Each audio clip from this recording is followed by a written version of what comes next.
Meet Me in the Middle. I'm Joy Martin. I've got Lindsay Pollard, my co-host, and we are interviewing Alex Haynes today. Welcome back, Alex. We had a great first session, so if you didn't see that one, go back, because that gives kind of the storyline, the foundation to the story that we're talking to him about. Cancer survivor, diabetic, and then some of his faith story and journey through that. So, wow, welcome back, Alex. And we're just going to pick up where we left off, because I have so many questions. But Lindsay, I'll turn it over to you for your next question first before I jump in. Okay, so you know, you were talking about the faith part, and you were talking about how you know, you felt like you stepped outside of God's will, and then the cancer occurred. And then when you stepped back inside, then, you know, things started going better and whatnot. What kept you encouraged during that time? Yeah. Just God, I guess, because I didn't know what to expect. And when they first started talking about, I have a colostomy as a souvenir from that. Okay. Okay. They first started talking about that it was going to be temporary, but if things went wrong, it would be permanent. Okay. And I told my dad, if it's permanent, they can just sew me back up. I don't want them to touch me. Yeah. So then God worked with me on that. And one day I was just looking in the mirror and said, all right, God, I don't know where this is going. Let's get it done. Mm-hmm. It just went from there. So it did end up being permanent. And that's, surprisingly enough, has blessings of its own. Because I've had doctors talk about, have you ever thought about getting reversed? I'm like, I'm good. Yeah. What you get. So, okay, so we did miss a little part here.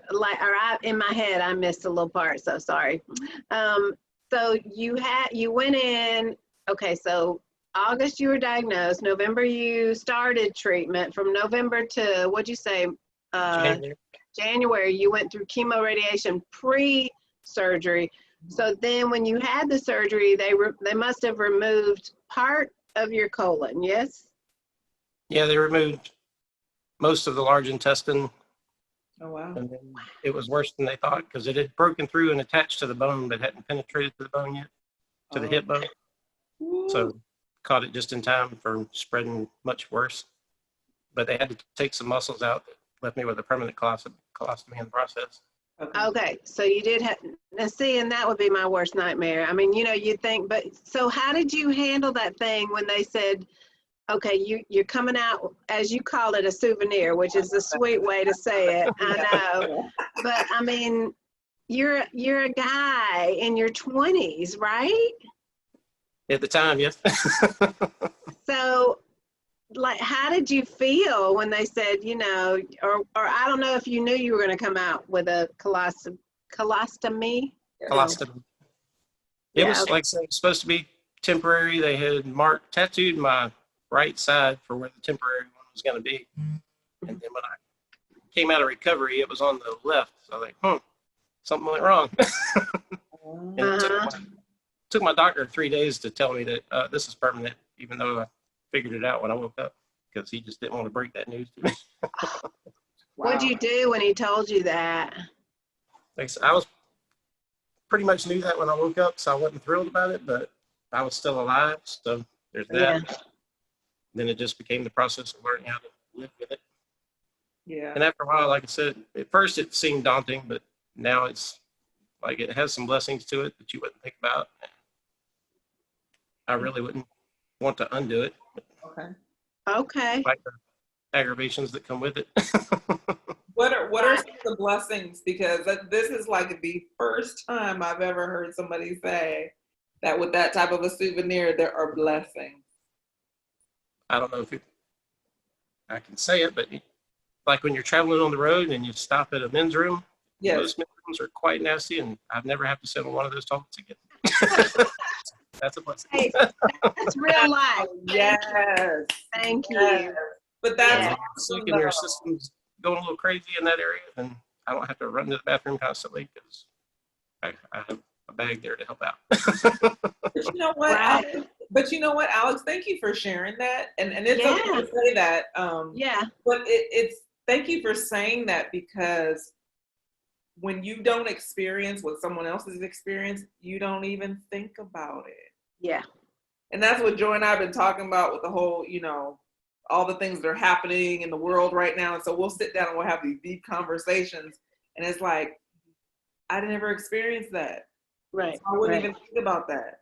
You know what I'm saying? So you just brought a whole nother perspective to that area of life, which equalizes everybody. I know, right? I was telling Joy, I said, the great equalizer during COVID is toilet paper. I know, right? So, and I have a friend, go ahead, what did you say? Wait, what did you I say? don't need toilet paper. So. You don't need toilet paper. So I have a good friend, Michelle, in Connecticut, and she always tells me, she always says, see the gift. Every time I'm going through a hard time or any of, she just looks at me, she goes, see the gift, see the gift. And I'm looking at you thinking you were going through this at a time when I know that would have just devastated me.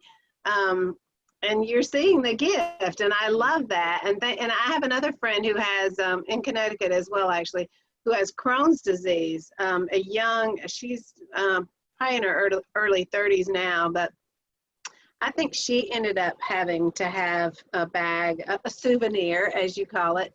And she's had 2 babies now and everything, and just, how God's helped her through. We should interview her sometime. Yeah. But anyway, okay, so now you've had the surgery, you come out, and things are different than you thought. What happened next? Next was another 4 months of chemo where I'd get chemo IVs every day for a week, and then they would give me 3 weeks off. And that was kind of the worst part of it, because that 1 week made you feel horrible. Yeah. And 3 weeks later, you're just starting to feel better. And they then hit you with Yeah. So it's like, please just stop. Oh. Luckily, it was only 4 months. I know some people go through it a lot longer than that. So the way that you feel bad, describe that. Is it is it nausea, vomiting? Like what does that entail, the feeling bad part? Yeah, a lot of nausea, no energy. You just want to lay there and do nothing. Yeah. Yeah. And the nausea, if you're trying to be too active, then you would lead to vomiting. I know some people it hits harder than that. So there's weight loss with that too, then, right? Yeah, but there's a lot of weight loss with the surgery alone. So Yes. I came out 30 pounds lighter than I went in somehow. And I'm not sure how that happened. Oh, wow. I look like a skeleton. What's going on? Wow. But yeah, during that time, you definitely weren't gaining weight because nothing really tasted right. Mm-hmm. People were bringing me food to help me eat. Were you getting the sores in your mouth? I know my sister-in-law just went through chemo for breast cancer, and she got those sores in her mouth. I didn't have that, fortunately. Okay. That's good. So were you working at all? Were you able to work at all during this time, or yeah. After the surgery, I was out of work for 10 weeks. Okay. But the Lord blessed me again there because my boss kept me on full pay for the full 10 weeks. He didn't make me use leave or anything. Wow, that's beautiful. So Lindsay had a great question that she had written down here. What was your anchor during that time of, this was post-surgery, you're going through chemo, you're puking your guts out, nothing tastes good. What anchored you? Just God, because like I said, I was single, and the post-treatment, I was home for a little while with my folks, but then I went back to Atlanta where I was living by myself pretty much. Now did you have any family support at all? I had some distant family that I was renting their basement out to live in, kind of like an apartment, but so they were there to help me out if I got sick and take me to the hospital. So that was helpful. Do you have siblings? I have a brother who's Down syndrome. Okay. And I had a sister, but she died when she was a year old. Oh. I got it. Okay. Wow. Okay. That was way back in the 60s when they couldn't fix that kind of thing. So. Oh, now I feel like I need to talk to your parents. Are your parents still alive? Yes, they're still alive, and my brother's still alive. He's well beyond the average age of a Down syndrome boy. Okay. But he's awesome. He's the only human that truly demonstrated God's unconditional love, as far as I'm concerned. You know, Alex, when I've had health issues my entire life since I was a child, been in and out of the hospital, have battled different things. And I can remember being at a church service one time, and, you know, the pastor was talking about, you know, he kind of made this altar call, and he was like, if you've been sick, if you've had cancer, if you've had blah, blah, blah, whatever, I want you to come down because you are God's trophy. And I sat there, I was probably in the front row seat, and I sat there and it was like the culmination of all my anger towards God. And I remember saying, I don't want to be your trophy. I want you to heal me. Yeah. I want you to heal me. I don't want to be your doggone trophy. Yeah. Yeah. And I remember it was the lowest point for me. And that night I actually had suicidal thoughts. Have you ever gotten to a place in your journey in the middle where you've just been like, you know what, I can't do this? The only time I've had anything close to that was, like I said, when they said when they first presented the idea that the colostomy could be permanent, and I told my dad, like, look, it's going to be permanent, just tell them to sew me back up and leave me be. Yeah. And that, of course, killed me. Yeah. Yeah. Oh my goodness. So when you say that God was your anchor, I'm going to add to that you are God's trophy. Okay, I've never heard that before. For those of us that have battled, because some people don't battle health issues, they really don't, you know. I think we're all God's trophy in some way, but for some reason, the way that man phrased it that night, and I had my personal, you know, duke it out with Jesus, you know, my Jacob fight with Jesus. I consider you a trophy because you're still standing, and what a powerful testimony you have of your journey, not only just your health, but your journey with God. Right. And all the blessings that, I mean, all the gifts, as Joy said, you got gifts popping. Yeah. Yeah. I want to say something about your brother with Down syndrome. So God gave me, now you're going to make me cry, but God gave me just a word. I was with, there's a place in town called Ability Plus, and they just sweet, our precious people. It's a place that has a day program for the mentally and physically challenged. Okay. And the organization I work with, Intentional Faith, has been able to go out there and do devotionals with this group of people before COVID anyway. And we were sitting at the table with them one day, and God just said, these are the pure in heart. And then I looked at my coworker and I said, I just heard the Spirit say, this is a pure in heart. And he looked at me and he finished the verse. He said, and they shall see God. And I feel like the pure in heart, especially the mentally challenged, or those pure in heart people, that I think they do see God. And I think when we are with them, we see God through them. And I'm looking at you thinking that was a gift to you as well, to have a pure in heart brother who could just love you, and there's no strings attached, and there's, you know, and he helped you see God through that. Anyway. Best example of unconditional love, because no matter what, he just loved you. Exactly. Exactly.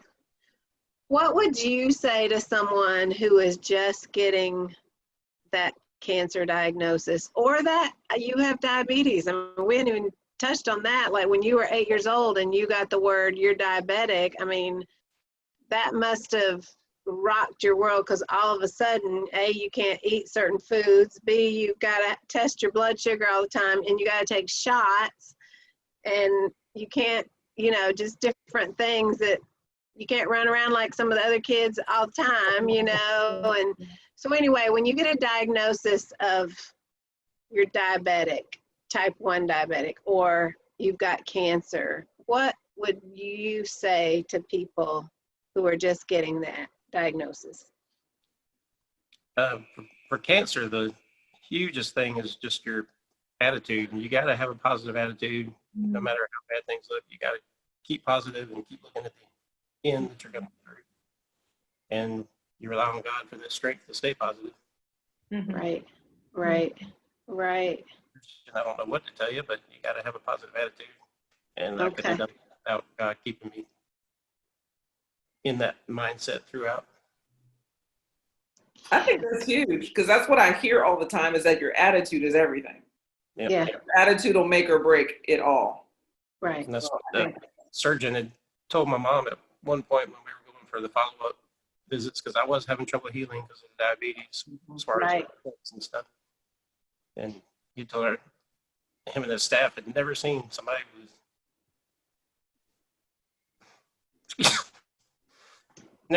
with such a positive attitude going through all this. Yeah. Oh. Yeah. Just trying to be alive. Yeah. But that's a gift. That's another gift that God has given you too. He placed that in you. How old is your brother? He is 55. Oh my goodness. Okay. Do you see him often? Now that we're here in Huntsville, I don't get to because it's a long ride to Savannah. So we try to go at least twice a year. We used to go more when we could. Okay. Yeah. But I bet you that's a sweet reunion now. Because of Down syndrome, it's kind of like a 80, 90-year-old man. Sure. Okay.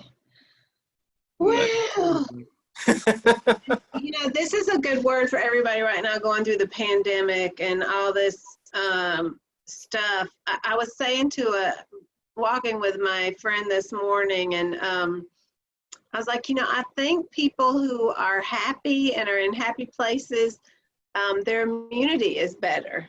They have a higher immunity. So if we have relationships and we have people who love us and we can be somehow in community with people and like you said, have that good attitude, I believe that brings physical healing. I really do.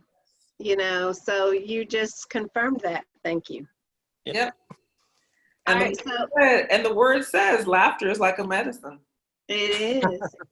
It is. So how are you doing now, Alex? Like you've been cancer free for how long? I'm starting to lose counts. 23 years now, 24 years. Wow. For that, man. Have you had any flare-ups of any kind that have, whatever, or has it just been solid, good to go? Mainly solid. A year after that surgery, I had adhesions from the scar tissue. They had managed to wrap around what was left of my intestine and cut it off. So they had to cut me open again and fix that. But other than that, it's been doing well. It constantly has its days where it's aggravating, as it always will. But yeah, so I still wouldn't go back, I don't think. How soon after you finished your treatment or whatever did you get married? See, had the surgery January 96, met Jules in April or May of that same year. Okay. We were just going to be friends. Just going to be friends. Look, that's always the way it started. Started dating in October, and then the following spring, or the following January, I went for a follow-up treatment, and before I went, I proposed to her. That's just great. That's beautiful. And you met her in Atlanta? Yes. Okay. Yeah. I had never met her prior to her roommate volunteering her to cook me some dinner, even though we were in the same class, because at that time she was a police officer. Oh, okay. She had some weird shifts, so never really saw her until that time. Oh. But you knew she could cook, Alex. I found out she could cook. Actually, I didn't, because she said, "I'll go with you, but you've got to cook because you signed us up for this." Yeah. So maybe the roommate cook after all. Now, how many years have you been married? How many years have you been married now? Got married in 97, so got to do the math. 23 years this November. Awesome. Congratulations. Wow. Wow. Wow. Okay, so I heard as we finish, I heard some little rumor about an acting career or something. Yeah, there's a little rumor there. Do we have time to do this now? Yeah. Okay, tell me about this whole acting career. Like, I don't know, you just a man of many gifts. I don't know. I know. This is a new thing. So I was telling you earlier, I started taking my daughter to acting classes last January of 2019. Yeah. And her and Jules had been in small theater here in Huntsville, and they'd always tried to get me involved. And I told them, I don't want to be in front of people. I've never wanted to be in front of people. I've avoided it my whole life. I don't want to do it. But then Jules' health wasn't doing good, so I ended up having to take Caitlin to more classes than I thought her mom would be taking her, since that was their thing. Mm-hmm. And as I'm sitting in class, I start saying, these people are enjoying this. This kind of looks like fun. And I started getting interested in it. And I'm like, God, why am I interested in this? Because I'm scared of this stuff. I was like, okay, if I'm getting interested in it, it's not because it's something I really want to do. So you must want me to do something here. So I just, okay, we'll go on this journey. We'll see where it goes. Like God, you can give me cancer, but don't ask me to act. Okay, keep going, keep telling this story. Okay, then what happened? So I started kind of hinting to the acting teacher that I was interested in coming up with questions about taking classes. Next thing I know, he had roped me into taking 2 classes last June for the summer. How did this happen? But I've been having a blast doing it ever since. So, despite. So what are the prospects for that right now? There you go. So what are your aspects right now? Because I think it kind of blipped out a minute, so I missed a little of that sentence. Where's that going right now? Where are you with that? It's going well. I've been blessed to do a couple industrials for Tractor Supply, and I got to do a short film with Sheepshed Entertainment, which is a Christian film group here in Huntsville, and that was a lot of fun. So cool. I don't know if God's just trying to grow me past my fears, or he has somewhere for me to go in this field, but I'm just going to take the journey as long as it'll go. So here's somebody who came out with a souvenir package who's diabetic, and then God is just launching you out of your comfort zone, out of probably your personality zone in a way of like, you seem to be a little bit of an introvert. Am I right about that? Are you a little bit of an introvert, would you say? Yeah, I've always been a loner and shy and kept to myself as much as possible. And just sending you into the acting field. How hilarious is that? I mean, God's just got all kinds of surprises for all of us. I'm still wrapping my head around it. I'll try to kind of talk myself out of it, and then he reignites the interest again. So. What type of roles? Like, what type of roles attract you?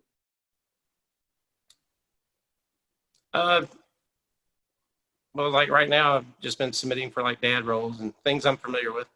Dad roles. Right, that's good. Dad roles, or okay.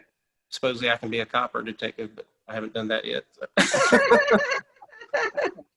Okay. That is so good. All right. But I'm trying to learn more about the faith-based film industry, because I'd like to stay in movies that are clean, good for families and that kind of thing. Yeah. There's too much garbage in movies. Oh yeah. A lot of movies nowadays, not all of them. Oh yeah. Absolutely. Yeah. And you're still doing your regular 9-to-5 job, I'm assuming, yes? And are you working from home right now? No, we haven't slowed down a bit. We're a smaller company, so we did go to 2 shifts so that we would have 10 or less in the building at one time. Gotcha. We never stopped working. Wow. Been going to work every day for all this. And wow. So I guess I want to end it with, how can we continue to pray for you right now? You know, what are ways? You said your wife's going through some health issues, so obviously it sounds like she could use some prayer there. You got a 16-year-old So just launching into that whole world. You're continuing on with, it sounds like God is just opening up a new season for you that is just, surprising. It seems it surprised you. Yeah. I mean, he's enlarging your territory. Yeah. Okay. Enlarging your territory. I like it. Mm-hmm. Hey, you can put Meet Me in the Middle on your resume now. I was on a talk show one day. Oh, Alex, it has been such a pleasure having you. And like Joy said, how can we pray for you and your family? How can we be a benefit to you? The biggest prayers we need is just for my wife's health. She's been on a 20+ year battle, and it hadn't gotten any easier for her. So, and that's affecting my daughter as she gets older. And sure, it's stressful for everybody, but we just try to keep hopeful and try to keep finding a way through it. Yeah. Right. I think that journey's been harder than any of them. And that's a good point, because journeys that are just long and laborious and just don't seem to ever end. I mean, yours kind of did have, not that you don't still, have things that remind you of, what you had, but,